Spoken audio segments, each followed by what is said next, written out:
Good day, everyone! So, our topic for today is yung continuation ng fraction natin. So, comparing fractions na tayo. Paano ba yan? Ang gagawin lang naman natin, we have to determine which one is the larger and which one is the smaller fraction between two or more fractions. So, unlike counting numbers, fractions have numerator and denominator. Kaya, we have to compare them using certain set of rules. Pero before that, I want you to know what is equivalent fraction. So, ano ba yung equivalent fraction?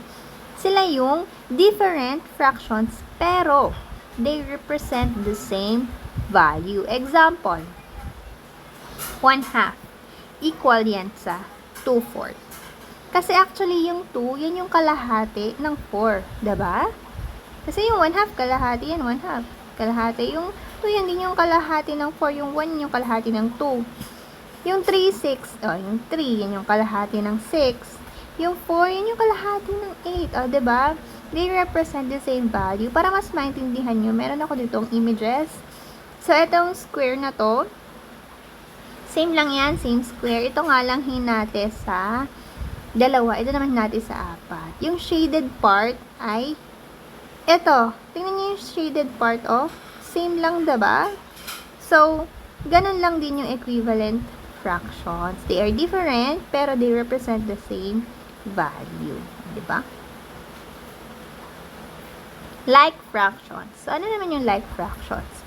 Sila naman yung the same daw yung denominator. So, for example, 4/7. 3/7. The same lang daw yung denominators ng mga yan. Ayun, puro 7. The same. So, they are considered like fractions. Ngayon, paano natin sila isosort? So, hanapin natin naman kung ano yung mas maliit. Ang titingnan lang natin ay yung numerator. Kasi like na naman sila diba? Like lang yung denominator nila. So, ngayon, tingnan natin kung ano yung maliit na fraction, na numerator. So, for example, ito, halata naman, mas maliit yung 1 sa 3, sa 4, sa 6. So, kunin na natin yung 1/7. So, yun yung una nating maliit. Ano sumunod dyan? Halata naman, diba? 3. So, 3/7, sunod 4/7, sunod 6/7. So, ganun lang yan. Madali lang kasi kapag ka-like, diba? Pero, paano naman kung unlike fraction? So, yung like, same denominator. Ito naman, different denominators. Example, 1/2, 1/6, 2/3. Kita nyo? Magkakaiba yan. Kaya, unlike. Okay, so paano naman natin yan isosort? Ang hirap naman. Ang gagawin natin siyang like. Yun lang naman yun. Gagawin lang naman natin siyang like. So, pagpapare-parehasin lang natin yung denominator. Paano mangyayari yun? Ang gagawin natin, kukunin natin ang kanilang LCD, correct.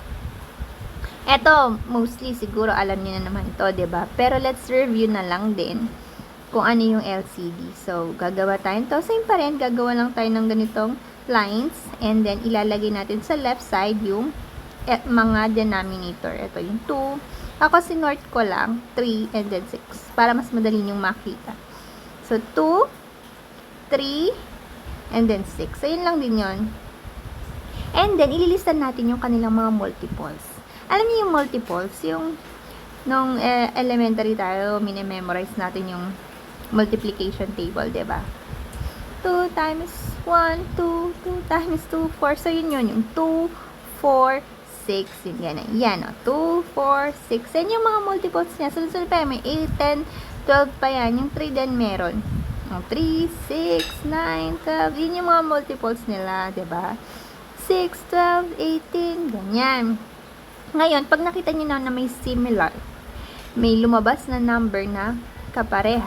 So, 2, 4, 6, 3, 6. May gising Tapos, may 6 na rin tayo dito. Pwede na tayo tumigil dyan. Kasi yung kauna-unahan nilang maging common, yun yung LCD natin. Least common denominator. Kasi actually, pag pinagpatuloy mo yan, may common pa rin dyan. Katulad ng 2, 4, 6, 8, 10, 12. 3, 6, 9, 12. Diba? Ito may 12. Yun yung sumunod Pero hindi na kailangan natin. Yung kailangan natin yung kauna-unahang lumabas na comma nila, which is yung 6. Ayan.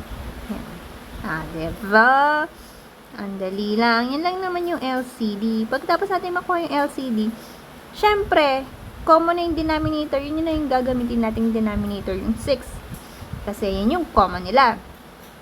So, ang gagawin natin, actually, magiging 3-6 yan eh. Yung 1/2 magiging 3-6. Yung 1/6, 1/6 pa rin. Yung 2/3 magiging 4-6. Paano? Paano nangyari yun? Diba? Ngayon, ipapaliwanag ko. Meron ako ditong something ulit. At, ayan na naman ang sulat ko. Pagpasensyahan nyo na po. So, ito yun. 1/2, 1/6, 2/3. So, ngayon, ang common denominator daw natin, ng LCD daw natin ay 6. So, ayan. Lagyan lang natin ng 6 kasi papalitan natin yung mga yun. Gagawin natin like fraction yan para pare-parehas sila ng denominator. Okay. So, tingin muna tayo dito sa unang fraction natin na gagawin. So, 6 divided by 2. And then, yung sagot doon, sa 6 divided by 2, imamultiply natin sa numerator. Okay? So, 6 divided by 2 ay 3 times 1, 3 pa din. Correct. And then, 6 divided by 6 ay 1 times 1, 1 pa din. And then, 6 divided by 3 ay 2 times 2 ay 4. O, diba? Dali lang. Actually, ito, at ito, equivalent fraction yan. Diba? Yun eh. Kita nyo, yung 1/2, 3/6. Actually, ito rin. Anyway, ito equal talaga to.